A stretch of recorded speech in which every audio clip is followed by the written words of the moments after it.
Hello, everyone, and welcome. Today is Wednesday, December 6th of 2023. I apologize for that beginning right there. Got some issues fixed up, but we're ready to go. I hope everyone can hear me. I hope everyone is doing great this last month of the year. Central Park is looking amazing, and today I bring you another weekly walk. Today we're focusing on the work of Brooklyn-born artist Frederick George Richard Roth. He has the largest concentration of artworks in Central Park, and today we'll be exploring works that are maybe new to you or some that maybe you already know. Before we begin, a little bit of housekeeping. As you know, our mission here at the Central Park Conservancy is to preserve and celebrate Central Park as a sanctuary from the pace and pressures of city life, enhancing the enjoyment and well-being of all. And again, extending welcome to everyone that is joining us and those of you that are maybe joining us for the first time. This is the Central Park. We've been walking different areas of the park over the last 3 years. Our walks take approximately 15, 20 minutes and 30 minutes in virtual space. And today's walk is going to center on the southeastern section of the park, and where you see this box, red box. This is indicative where these works by Frederick Roth are situated. These are the stops that we are going to be following. We're going to enter the park at East 60th Street and immediately walk towards the zoo, keeping along the eastern section of the park, passing by a very popular statue of a dog named Balto, making our way towards the Rumsey playfield, so to finish by the Levin playground, located at East 77th Street. And this is our man of interest. This is our artist of interest. His name, again, as I mentioned, is Frederick Roth. He was born in Brooklyn in 1872, but grew up in Germany. His father was a cotton broker, and he received his academic training in Europe. Now, at the turn of the century, he came back to the United States to work, and here we see him in his studio in the 1920s, working on a lion sculpture for Columbia University in Manhattan's Morningside Heights neighborhood. In 1924, over a decade later, when this photo was taken, he was appointed the head sculptor for the New York City Parks Department, and he served this position for 2 years, from 1934 up until 1936. A lot happened in Central Park in the 1930s. But before we enter and connect to the work of Roth, I want to immediately welcome you to Central Park. This happens to be Scholars Gate, which is also the site of the Doris Friedman Plaza, a space that is used for temporary exhibits. And the exhibit that is up right now has been already up for a couple of months and will be on view up until August of 2024. And it's a very interesting form. As you can see, it's actually made out of plastic, and it's called parabolic light. And right affixed to the perimeter wall, we have this sign that lets us know who the artist is, and also a little bit of information on the artwork.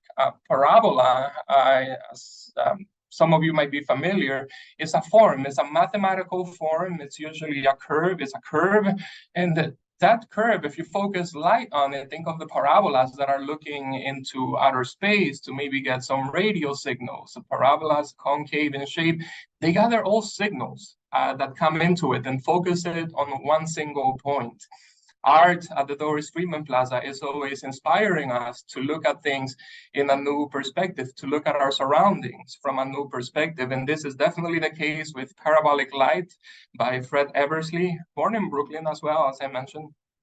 Or maybe not, just like Frederick Roth. And from looking south at the work, we can see the reflection of the man that we saw pictured before, the person who was polishing this very shiny surface made out of plastic. And as you look around, you can see the daily visions of this landscape, of this area, in a different way. And this is what this work is inviting us. And hopefully our focus on Frederick Roth today will have us looking at the park and familiar landscapes in a new way. And if this is new to you, I hope you enjoy. Immediately we walk into the park past the Doris Friedman Plaza, we see this long promenade taking us towards the zoo. These buildings that we see here, for the most part, date to the 1930s, but the zoo is actually one of the first features of Central Park. being put together as Central Park is being built in the 19th century. Soon after we enter at this entrance here, we look to our left, we see one of the structures that houses the animal exhibits inside, but from this particular vantage point, without having to have paid a penny to go into the facility, we see Frederick Roth creation, and it's this dancing goat that you see on this niche on the southern wall of this building here at the zoo. And upon closer inspection, we see, as the title suggests, that it's actually a dancing goat. Frederick Roth was known for his work with animal sculptures, and therefore he was often referred to as an animalier. An animalier is a French word that means pretty much that makes it known that this is a person, an artist that works with animal subjects. Animaliers focus almost exclusively on animals, but they also did other work. In Central Park, most of the works by Frederick Roth, or several of the works in Central Park, are representations of animals. And here we see this dancing goat. Looking at it from a different perspective, we get a different energy, different lines as well, and this creates for new visual experiences. At the bottom of the sculpture, or by the way, the shadows as well are even captivating. This almost looks like the peace sign as created by the horns as the sun is casting the shadow in the background, in the back of the niche. At the bottom of the sculpture, we see the inscription, the name of the artist, F.G.R. Roth, and several ducklings, several ducks, yes, that are that when in the warmer weather are actually activated, and water spouts out from their mouths and drops into this basin in the lower level. A sculpture that is also a fountain. Now, dancing goat is also complemented by honey bear, but in order to see honey bear, we have to make our way further north along our route. Fixed to the wall, we see a plaque indicating what this is, the endowment that came about in 2011, and the name of the artist and the installation date, 1936.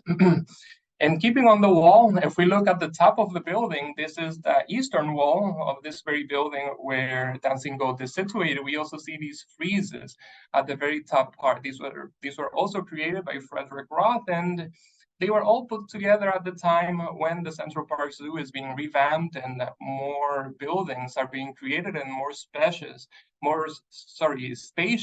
exhibition cages are being created for the animals as well. All of this is happening in the 1930s, and then again in the 1980s, the zoo was again renovated. But for the most part, the buildings that we see here today are from the 1930s, and this is when Frederick was hired by the Parks Department to create these reliefs in these particular reliefs at the top of the building. Upon closer inspection, we see that we have some gazelles, and if you have time to explore, you'll see an incredible variety of animals. Even the gift shop directly across, looking east towards Fifth Avenue, is decked with some of these reliefs. In this building, we see a group of penguins that look almost as if they're having a conversation. Now, looking north and along in this same stretch, this same section where the gift shop is, we see the arsenal. The arsenal is one of the oldest structures in Central Park, actually predating the creation of the park. This is the headquarters of the New York City Parks Department today, and is also where the zoo started off in the 1860s, late 1850s, and throughout the 1860s, and later on, facilities were built in the vicinity where the more modern structures are located today, built in the 1930s. Looking back towards the zoo, we see more animal sculptures. These are actually depicting eagles that used to be on exhibit on a bridge in Queens. But when the bridge was remodeled in the 1940s, making for the Beltway Expressway, I think it's called, an overpass in Long Island, the eagles were taken to Central Park and to the zoo proper, where we see them on exhibit today. This was done in the 1940s. And keeping north, we also see the Delacour clock featuring more animals, these by an artist of Italian origin, Italian-American, I believe his name was Andrea Spadini. Not into too much detail today on the Delacour clock, but going through the arch, emerging on the northern side of the buildings at the zoo, we see more reliefs carved at the top of the building, and the honey bear is located right here to the left on let me turn the slide here so that you can get a better view. And animal sculptures that are imbued with this, with different qualities. The goat is dancing, the bear is tasting honey, tasting something sweet. He also looks like he's dancing as well. And the animals on the frieze also have, on the top of the building, on the walls, are also imbued with very unique qualities. Frederick Roth was indeed very talented. We're going to leave the zoo, and this is a close-up here, by the way, so that you can appreciate the detail of the tongue sticking out. And also the contrasting forms, the lines, the way that the legs, the front legs over here are pulling towards the right and the head is pulling towards the left. This creates for very interesting psychological experiences when it comes to viewing these works out in the open for everyone to enjoy. And again, more animals here at the base that also serve as that spout water when the weather is more favorable, in the warmer weather, and the signature of the artist as well. In this instance, the sculptures are tiny little frogs, very adorable, very nice to look at, very whimsical as well. And affixed in the vicinity of Honey Bear, we see this plaque, which lists of details of endowment for the sculpture, for the continuous care, the date when it was dedicated in 1936. And this last line above this date reads, Works Progress Administration Project. This is in reference to how this was financed. In the 1930s, New York, after the Great Depression, a program was created on a federal level. It was called the New Deal, and the New Deal has several aspects, and one of them was the Works Progress Administration. So to provide funding for the creation of creative works like the one that we are experiencing today. Artists like Frederick Roth were hired to deck and decorate public spaces in New York and in other parts of the United States. A lot to think and a lot to explore, but let's keep our journey going. We're going to, excuse me, leave the zoo area and make our way towards the Dean. We're going to go across Dean's Mouth Arch. We're going to go through it. We're going to be passing by the Children's Zoo, so to emerge at the Dean. And here we see the Dean Meadow to the left, and a few steps north, we see this amazing towering tree, and to the right of it there's this other sculpture. This is also by Frederick Roth, and this is one that you might be familiar with. This is, interestingly enough, one of the most popular sculptures in the park, if not the most popular. This is Balto. He was dedicated in 1925. His story, he became known that very same year in 1925, in February 1925. His story unfolded, captivated people's imaginations, the national attention.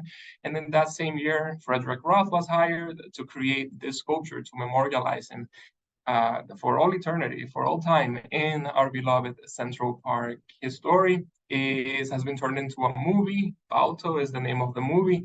And affixed to the rock where he is installed, you see this plaque that lets you know of his contribution, really, dedicated to the indomitable spirit of the sled dogs that relayed antitoxin 600 miles over rough ice across treacherous waters through Arctic blizzards from Nenana to the relief of stricken Nome in the winter of 1825. Nenana is a city in Alaska, as well as Nome. And in 1925, in the dead of winter, medicine needed to be delivered to the city. So to help ease a diphtheria epidemic, no other means of transportation were available, and the sled dog teams were organized, and they relayed the medicine from one team to another, eventually reaching the city of Nome and helping those in need, especially the children. A successful mission. Again, incredible, captivated people's imaginations. These dogs endured incredible conditions, 100-mile-per-hour winds, blinding blizzards, and it's just incredible. Again, turned into a movie and now able to be enjoyed here in Central Park. Balto is also unique for the fact that when his sculpture was dedicated in the park, he was also here for the unveiling. This is the only instance that a model has been present for the unveiling of his statue in Central Park. And here you see Balto towards the left in this image with his musher as well, that led him through the incredible conditions of the winter of that particular winter in Alaska. Let's see, moving along, we now make our way through Willowdale Arch, so to make it towards to another work by Frederick Roth. And by the way, if you find yourself in the park and you see these signs, do scan them and see what new insights you might potentially be exposed to. It's always fun to explore new interpretations as well, and also keep learning more about this three-dimensional work of art in the middle of Manhattan that we call Central Park. And after making our way through Willowdale Arch, we make our way north along the eastern side of a landscape called the Mall. The Mall is a straight line, but this path that we're walking is kind of curved, which breaks away from the regularity of the grid that we experience in the city.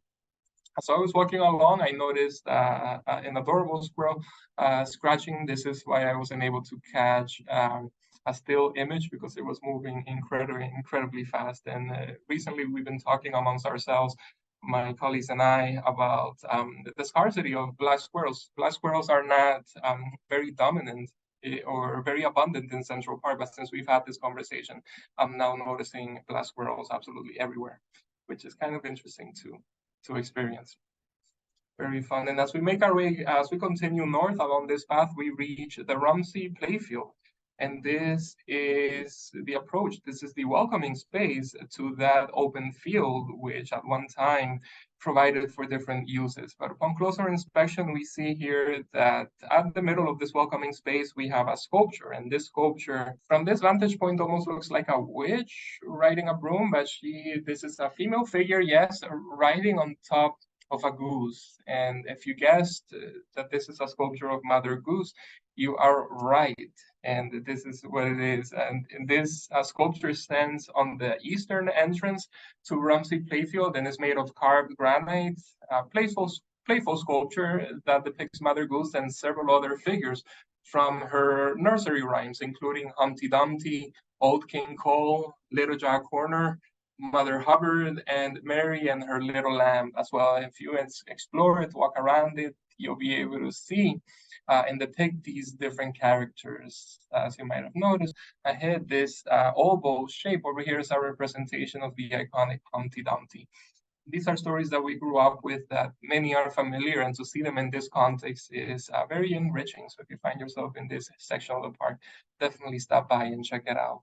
Now, this is a close-up. This is how the face of Mother Goose looks like. And installed here at the entrance to what at one time was reconfigured as a playground. Many playgrounds were built in the 1930s when this sculpture was dedicated here. Let's see, this is a close-up of Mother Goose. I always thought of her, before I knew anything about this work and before I started work as a guide, I thought that this was a witch. I remember seeing it before, and that's the point it had, but my perspective has definitely changed. This is the back of the sculpture. It looks like an amorphous form, no particular definition, kind of looks like something out of a dream. And in many regards, this is what the creativity displayed in Central Park is. It has this kind of like dreamlike quality that you can interpret, and depending on the day, on the mood that you are having that particular day, you might get some very interesting insights. Behind Mother Goose, we have this open field called Rumsey Playfield, honoring the memory of Mary Rumsey, who in the early 20th century helped organize for the advancement of social causes. Now, this is what was here before. If you participated on my walk a couple of weeks ago, we explored Art Deco in Central Park, and before this space was turned into a field, this is what used to be here. This is a structure that used to be called the Casino. It was a restaurant, pretty much operated as a restaurant and entertainment center in New York.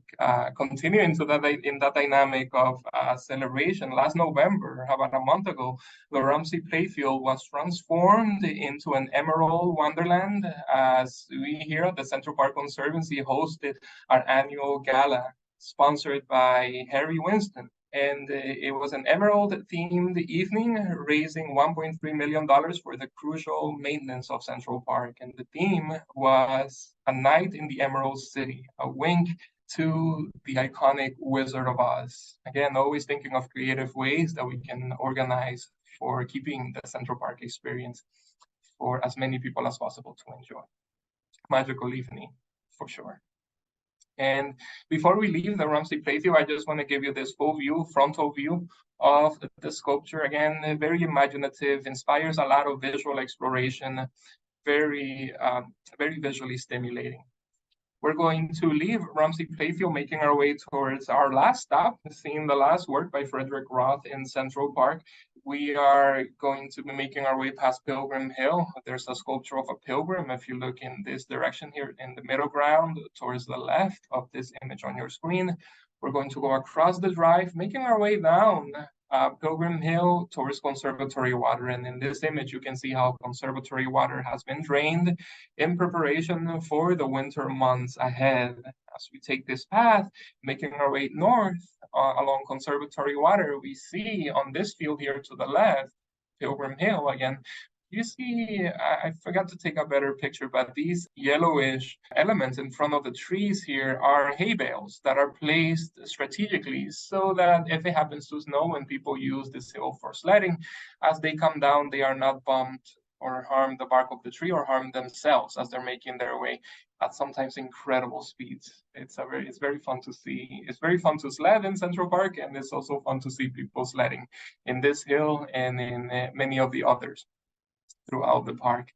So we're gonna keep walking down and making our way north along Conservatory Water, visiting the warmer weather. You have a storytelling hour in the months from June through September, every Saturday at 11 a.m. These stories that we're talking about, Humpty Dumpty, here in this case, the Ugly Duckling, the Little Mermaid, and other children's stories come to life in those months on Saturdays at 11 a.m.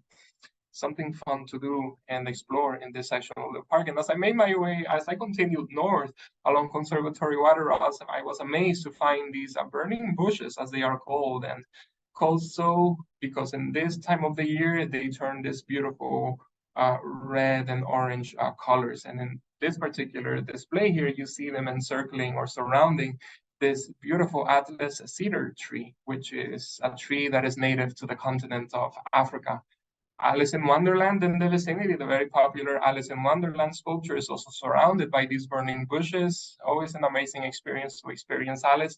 Not the topic of our walk today, but nevertheless, if we keep walking north, which we will continue to explore this particular context, this story, Alice in Wonderland, as we make our way towards the Levin Playground. The Levin Playground is one of the 20+ playgrounds that we have throughout the park. Again, most of the playgrounds were built in the 1930s, and since the 1980s, the Conservancy has restored them several times, actually. And this is our approach to that playground, located at around, close to Fifth Avenue, at around 76th Street. And as we get closer to it, we see this plaque that indicates his name, the name of the playground, James Michael Levin, and a donation by a woman named Janice Levin. She was an art collector and philanthropist, and the renovation of the playground in the 1980s was made possible by her. She was inspired to donate this playground, so to memorialize her son, who you see named here, James Levin, who unfortunately and tragically lost his life at the age of 3 in a hit-and-run accident. So a very special space where we can remember the life of a lost, and I'm sure very loved little boy. This was done in 1987, and as we step closer to the entrance, we see this fountain at the center. The Levin Playground is very spacious, encourages active recreation, has plenty of space for children to run around, and in the summer months, this fountain becomes a water feature. Now, this fountain honors the memory of a woman named Sophie Loeb. Sophie Loeb is known as America's greatest mother, a woman who campaigned tirelessly in the 1920s for legislation and services to improve the lives of New York City mothers and children. And she also advocated for the addition of many more playgrounds in Central Park. Soon after she passed in the 1930s, in 1936, this fountain was dedicated in her honor. Frederick Roth was hired to create the representations of figures from the story of Alice in Wonderland. Again, this theme of children, people caring for children, advocating for children and families. Alice in Wonderland, a very fitting subject, but in this context, this is a fountain. This is at the dedication at Heckscher Playfields in the southern section of the park. This is how the fountain was looking before the Conservancy restored it from its original location by the Heckscher ball fields, a couple of blocks north in the 70s. As you can see, the fountain here was covered in graffiti and no longer functioning as a fountain.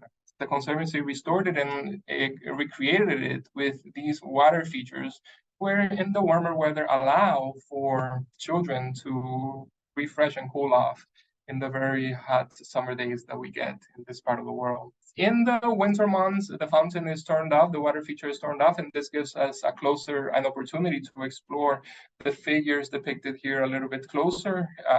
The sculpture, the bronze sculpture that we saw on our walk here of Alice in Wonderland features about a dozen figures from the story, and here at the Sophie Loeb fountain, we have an additional 13. This is directly on your screen. You have a representation of the Duchess walking around it. We see a depiction of the Mad Hatter and an illustration, a depiction of Alice herself holding a flamingo, which in the story she uses as a mallet. Then we see other figures, a cat, Dinah, the White Rabbit as well, and others. There are also inscriptions. I have to investigate if these came from from Lewis Carroll writings of Alice's Adventures in Wonderland, or if these are inscriptions referenced by those who worked to memorialize Irene Sophie Loeb. And the inscription here reads, "Her greatest wealth was her heart of gold." And again, powerful, inspiring, positive messages which are being exposed to countless numbers of children and which has been exposed to now generations of New Yorkers. This is one final view of our fountain of interest. We're going to leave the playground. So to finish our walk, this is the route that we have covered. We have more coming your way. Stay tuned. Next week, we'll have another adventure for you. And feel free to join us on an in-person tour. If you're in New York, come to one of our in-person events. We have events happening every day. New tours as well, like the Winter Wonderland exploration that we'll be engaging in the winter months ahead. We have a winter movies tour in Central Park as well, which is a very fun and exciting theme to explore. And of course, our more traditional events like the iconic views of Central Park. My colleague Carl is going to drop those links in the comments section for you to explore. I'll be leaving the room open for a few moments to help answer any questions that you might have. As always, it's been a pleasure to serve as your guide. I hope you continue to sponsor our work and continue learning with us. We'll see you next week. Thank you very much for your attention. Bye-bye.